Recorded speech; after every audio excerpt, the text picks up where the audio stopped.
किसी ने क्या बात कही है, आप तो बस अपना काम करते रहिए। जीवन आपको खूबसूरत अवसर प्रदान करती रहेगी। नमस्कार दोस्तों, हम सभी लोग अपनी अपनी क्षमता के अनुसार सोचते हैं और भगवान से उसको पाने की चाहत भी रखते हैं। लेकिन दोस्तों, ईश्वर अपने हिसाब से हमें सब कुछ देते हैं और वही देते हैं जो हमारे लिए अच्छा होता है। और वैसे भी देने का काम हमें उन पर ही छोड़ देना चाहिए।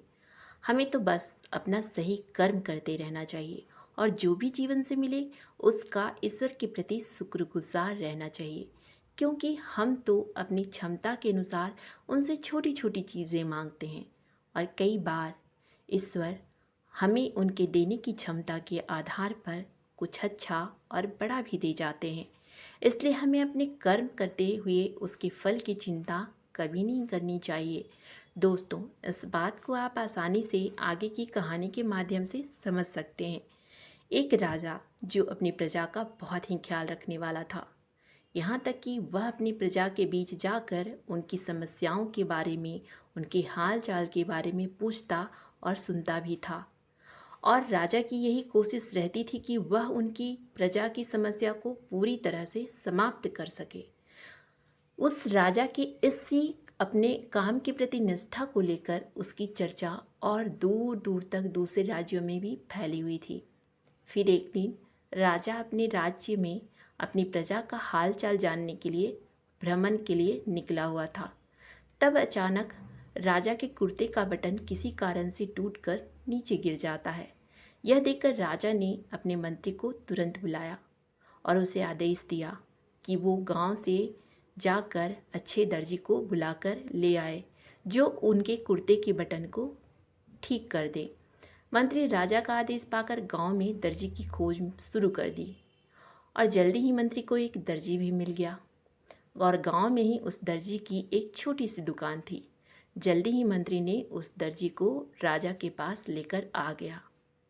अब उस दर्जी से राजा ने कहा, क्या तुम मेरे कुर्ते के बटन को ठीक कर सकते हो? दर्जी ने राजा से कहा, यह तो मेरे लिए बहुत ही आसान काम है। दर्जी ने अपने थैले से धागा निकाला और कुर्ता का बटन लगा दिया। उसके बाद राजा उस दर्जी के काम से बहुत ही खुश हो गया और राजा ने दर्जी से पूछा उसे इस काम के कितने पैसे चाहिए। राजा की बात सुनकर दर्जी ने कहा कि इतने छोटे से काम के लिए उसे पैसे नहीं चाहिए। राजा फिर से दर्जी से कहा, मैं तुम्हें इसकी कीमत जरूर दूंगा, इसलिए बताओ कितने पैसे हुए। अब दर्जी ने अपने मन में सोचा कि उसने तो बटन टाकने में बस थोड़े से धागे का ही इस्तेमाल किया था, तो इस हिसाब से मैं 3 रुपये मांग लेता हूँ। फिर तुरंत ही दूसरा विचार दर्जी के मन में आया कि कहीं राजा को ये न लगे कि इतने से छोटे काम के लिए इसने 3 रुपये मुझसे लिए, तो गांव वालों से ये कितने पैसे लेता होगा। यही सोचकर दर्जी ने कहा कि वो अपनी इच्छा से जो भी देंगे उसे मंजूर होगा। यह बात सुन राजा ने अपनी हैसियत के अनुसार उसे 2 गांव देने का फैसला करते हुए कहा कि कहीं समाज में उसका रुतबा न छोटा हो जाए, इसलिए उसने ऐसा आदेश दिया है। अब दर्जी ने अपने मन में सोचा, कहाँ तो मैं 3 रुपये मांग रहा था और कहाँ वो 2 गांव का मालिक बन गया। इसलिए दोस्तों, अपनी सोच को सही रखते हुए अपना काम करते रहिए। क्या पता ईश्वर कब आपकी झोली भर दे, है ना? तो एक नई कहानी के साथ मैं फिर से मिलूंगी अगले मंडे को। धन्यवाद।